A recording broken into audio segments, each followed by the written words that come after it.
Welcome back to the beginning, prior to my awakening. I'm your host, Mental Stimulant, the Divine Empress. Sit back and listen to my voice. This is Installment 5. Finally back with my mom, my brother and I found ourselves moving around a lot.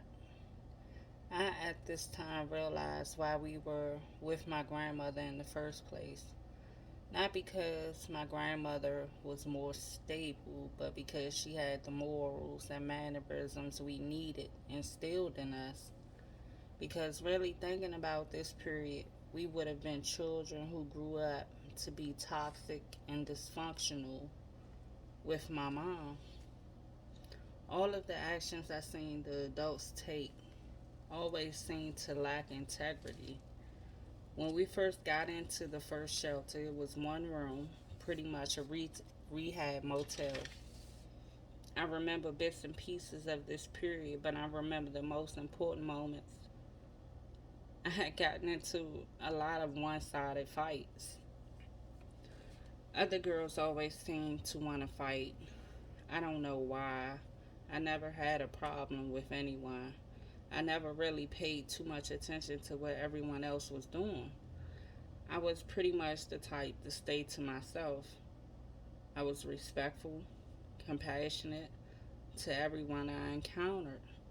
But for whatever reason, whenever people encountered me, they thought I was mean and nasty, which is very far from the truth. I guess it was slightly because I never smiled. People always thought that I was mugging on them, not knowing that my face had a permanent frown on it. When you have so much going on inside, why would you find yourself to be smiling all the time when you feel as though there's nothing to smile about? One of my best friends to date once said when she first met me, she didn't like me because I appeared to be a bitch. But once she got to know me, she realized I was a sweetheart. But story of my life, this is how everyone viewed me. The real reason I'm just now realizing why.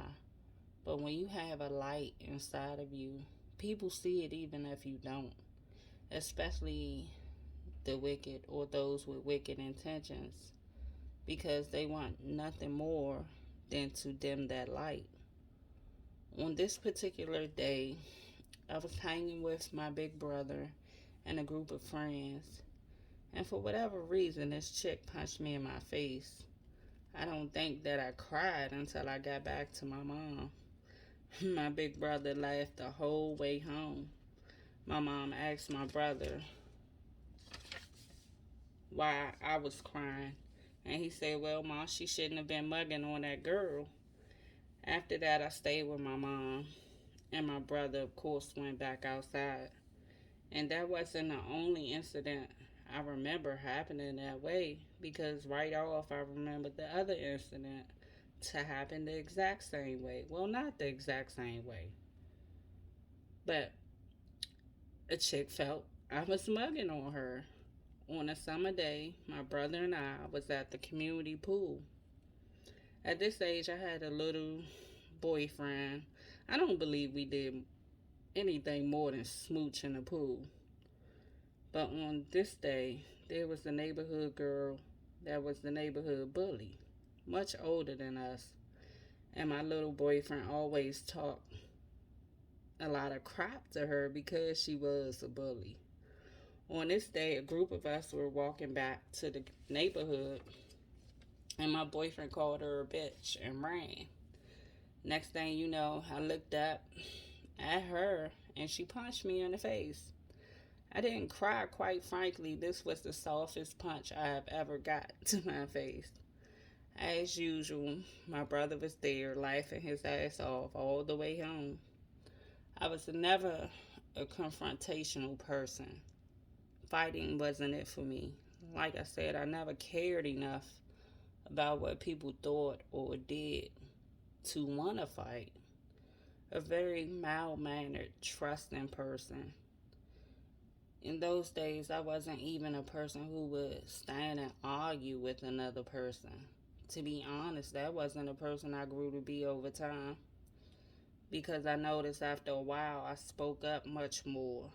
So much so that my mouth got downright filthy over time. To be clear, it wasn't that I got nasty out the mouth. I just wasn't afraid to let people know if I didn't like them. I don't mind you knowing that.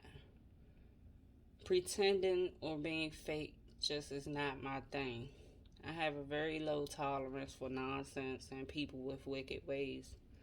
I'm sure to steer clear of anyone with those traits. It was only a little bit longer before me and my big brother would be separated. At this time, my mom was a little grounded, but there was still room for improvement. But at least she had us going to church. It was Sunday morning, and the house was getting prepared for church. I don't remember how, but my oldest brother had wiggled his way out of going. My mom's only instruction was, don't have no one in my house. I wish I could say I was mad because I couldn't stay. But I loved church so much at this time, I was excited to go. I was a child that wanted to understand the Most High. I was intrigued by the stories of the Bible. After a wonderful time at church, we arrived home, only to find my brother at home with a chick in the house. To say the least, my mom was livid. So much so, this is the first time me and my brother would be separated. Mom kicked my brother out. For days on end, I begged my mom to let my brother move back in, but she always said no and stood firm on it. I found myself crying for weeks. I don't think he ever really knew how much I missed him. He was the closest family I had outside of my grandmother. Yes, I was in a home with my mom, but it was my brother that made her house a home to me. Over time, he did come and visit, and I did go on with life, but my life was altered. I felt like an outsider in my own house. My mom claimed that her husband at the time was my dad, but there was always a weird feeling. I always wondered why things felt so strange around him. Like, I didn't feel there was a bond between him and I. Later on, the older I got, I found out why that was. But I guess I'll just save that for later because it's still so much for us to cover, so there's no rush. But as I always say, if you feel like you like to talk to someone to vent or gain a different perspective, feel free to reach out. The information is in the description. Be blessed. Love and light.